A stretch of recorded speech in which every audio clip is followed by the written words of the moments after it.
पाकिस्तानी सीमा हैदर के कितने रूप हैं? पाकिस्तान के कराची में रहने वाली आम महिला, पाकिस्तान से सऊदी अरब और नेपाल होते हुए भारत आने वाली शातिर महिला, भारत में अपने प्रेमी सचिन के घर में भारतीय रूप में एक मासूम महिला।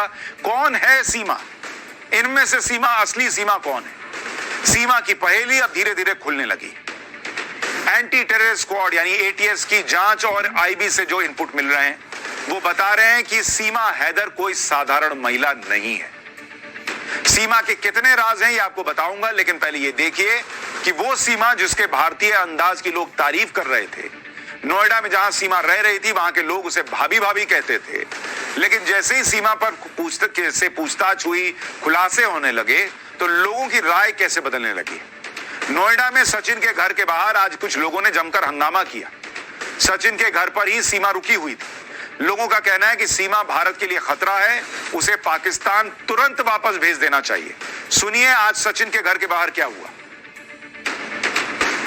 वही गलत तो ये यूं है कि बिना पासपोर्ट बिना रास्ते के आइए, गलत। ये तो इस पर मुकदमा चलेगा ही चलेगा। अब और जो है अगले जांच हो ही नहीं है, इस पे आएंगी तो इस पर परेशानी है ही। वो बहू नहीं है, इधर की बहू होती है तो जहाँ रहती होती और शादी ब्याह होता, वो तो यहाँ पर अपने अनलीगल तरीके से सीमा पार करके आई है। उसे हम लगता है वापस भेज दे पाकिस्तान। बिल्कुल, सीमा अपने पाकिस्तान में ही रहना चाहिए, वो वही अच्छी लगेगी, हिंदुस्तान में नहीं। ये खतरा है, सीमा नहीं है जी, ये हमारे देश के लिए खतरा है। देश के लिए खतरा मानते हैं क्या? देश के लिए खतरा है, देश के लिए आप बिल्कुल खतरा है जी। 15 अगस्त आने वाली कोई भी हमला हो सके, और बालक के पैर ना बाप को ही मुड़े, घुटने पेट को ही मुड़े, चाहे कितना ही कुछ हो जियो। अब बड़े हो गए वो पाकिस्तान की ही गांगे, चाहे कुछ भी हो जियो, यहाँ कितना ही हेलंग। यानी अब लोगों को लगने लगा है कि सीमा हैदर भारत के लिए खतरा हो सकती, उसके बच्चे भारत के लिए खतरा हो सकते हैं। लोग कहने लगे हैं कि बच्चे हैं, अभी तो बच्चे हैं, बड़े होंगे तो पाकिस्तान का ही राग गाएंगे क्योंकि पाकिस्तान से आए, इनको सबको वापस भेजो। पाकिस्तानी सीमा जिसे कल तक रबूपुरा इलाके में भाभी भाभी लोग कह रहे थे, उसे अब पाकिस्तान भेजने की मांग तेज हो रही है। जब से सीमा से पूछताछ हुई और उसको लेकर नई जानकारियां सामने आई हैं, तब से लोगों की राय भी बदल गई है। जांच एजेंसीज ने सीमा से अब तक जो पूछताछ की है उसके मुताबिक सीमा बहुत शातिर महिला है, उससे कोई भी राज उगलवाना आसान नहीं है। आपको बताता हूं कि सीमा से अब तक की पूछताछ में किन किन बातों का पता चला है, किस किस राज से पर्दा उठा है। जांच एजेंसीज को शक है कि सीमा को भारत में दाखिल करवाया गया है, मतलब वो आई नहीं है, उसको दाखिल करवाया गया है, यह भी बताया जा रहा है। इतना ही नहीं, यह भी बताया जा रहा है कि एक गुप्त व्यक्ति ने सीमा की मदद की है, यह अभी पता नहीं कि वो कौन है। आने से पहले सीमा को पूरी ट्रेनिंग दी गई, इसके बारे में भी बताया जा रहा है। सीमा को भारतीय कपड़े पहनना सिखाया गया, मतलब वो जो साड़ी में दिख रही थी सीमा, वो ऐसा नहीं है कि अपनी मर्जी से थी, उसको ट्रेनिंग मिली है साड़ी पहनने की। सीमा को भारतीय कपड़े पहनना सिखाया गया, जिससे सीमा बिल्कुल ग्रामीण भारतीय महिला नजर आए।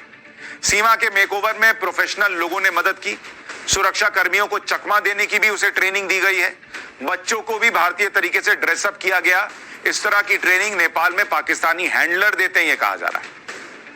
जांच एजेंसियां नेपाल में उन हैंडलर्स की तलाश कर रही हैं जो महिला को ऐसी ट्रेनिंग देती है।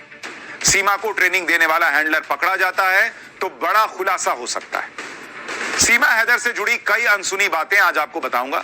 एटीएस ने क्या खुलासा किया वो भी बताता हूं, लेकिन पहले कराची लेकर चलता हूं, जहां सीमा का दावा है कि वो रहा करती थी। कराची का ये जो आप घर देख रहे हैं, यही वो घर है जहां सीमा रहती थी। कराची के इस इलाके को धनी बख्श कोट कहते हैं। यहां एक कमरे के मकान में सीमा रहती थी। फिलहाल इस घर में ताला लगा हुआ है। सीमा के बारे में पूछताछ करने पर पड़ोसियों ने जो बताया वो आपको सुनाता हूं। सीमा के पाकिस्तानी पड़ोसियों का कहना है कि सीमा आजाद ख्याल की लड़की थी और उससे मिलने कई लोग आते थे। यहाँ पर उसको 3-4 साल से हम देख रहे थे, ठीक है। यहाँ पे जिसे ही पूछेंगे ना सबको सब पता है, लेकिन यार कुछ सामने आके बात करने नहीं चाहते क्योंकि औरत जाते हैं, हमारे इस्लाम में औरत की इज्जत करते हैं, ठीक है। उनके घर में भी लोग आते जाते थे एनी टाइम, जब भी देखो। लेकिन ये कहना हमें यार अच्छा नहीं लगता कि यार किसी जगह हम पूछें कि यार आप क्या कर रहे हो, ठीक है। हम जब आए तो सामान थोड़ा पड़ा हुआ था, फिर वो कोई लड़का आया था, वो सामान ले गया था। हमें तो अभी तो पता नहीं चला ना कि एजेंट थी क्या थी, लेकिन यहाँ पे जो उसका रहना देना था, जो आती जाती थी इधर उधर घूमती फिरती थी, हम उसको देखते रहते थे। लेकिन अंदर का पता नहीं कि वो एजेंट यहाँ क्या है, क्या कर रही, क्या नहीं कर रही, वो जाहिर बात है अल्लाह को पता है, उसको पता है। यानी पाकिस्तान में भी लोगों को लग रहा है कि सीमा की कहानी में कुछ तो गड़बड़ है और इसी की जांच भारत में केंद्रीय जांच एजेंसियों के साथ यूपी एटीएस भी कर रही है। यूपी एटीएस की जांच में तो और भी चौंकाने वाली बातें निकल कर आई। एटीएस ने सीमा से जो सवाल पूछे हैं वो आपको बताता हूं। क्या किसी ने इंटरनेट चैटिंग में सावधानी बरतने के लिए कहा था? यह सीमा से पूछा गया। इसके अलावा क्या सीमा कोई कोडवर्ड इस्तेमाल करती है? इसके बारे में भी यूपी एटीएस उससे पूछ रही है। क्या सीमा ने फूफी और फल कोडवर्ड का प्रयोग किया है? फूफी और फल पाकिस्तान की आईएसआई के कोडवर्ड है। आईएसआई को जानकारी भेजने वाले को फूफी कहते हैं। आईएसआई में रुपए के लिए फल कोड का इस्तेमाल होता है। तो एटीएस पूछ रही है कि तुम्हारे किसी मैसेज में ऐसा कुछ इस्तेमाल तो नहीं किया? मिल गया तो फिर देख लेना। सीमा इतनी शुद्ध और साफ हिंदी कैसे बोल लेती है, उससे यह भी पूछा जा रहा है। सीमा को हिंदू रीति रिवाजों के बारे में कैसे पता चला? इन सवालों के जवाब में सीमा ने कोई साफ जवाब नहीं दिया। वो बातों को गोल गोल घुमाती रही, यह बताया जा रहा है। सीमा से पूछताछ में यह भी पता चला कि वो भारत में कहां से दाखिल हुई थी। यूपी पुलिस के मुताबिक 10 मई को सीमा हैदर अपने बच्चों के साथ पाकिस्तान से दुबई पहुंची।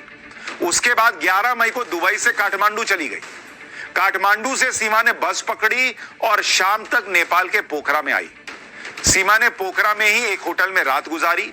उसके बाद 12 मई को सुबह पोखरा से बस पकड़ती है और बस से ही उत्तर प्रदेश के सिद्धार्थनगर में रूपंदेही खुनवा बॉर्डर से भारत में दाखिल हो जाती है।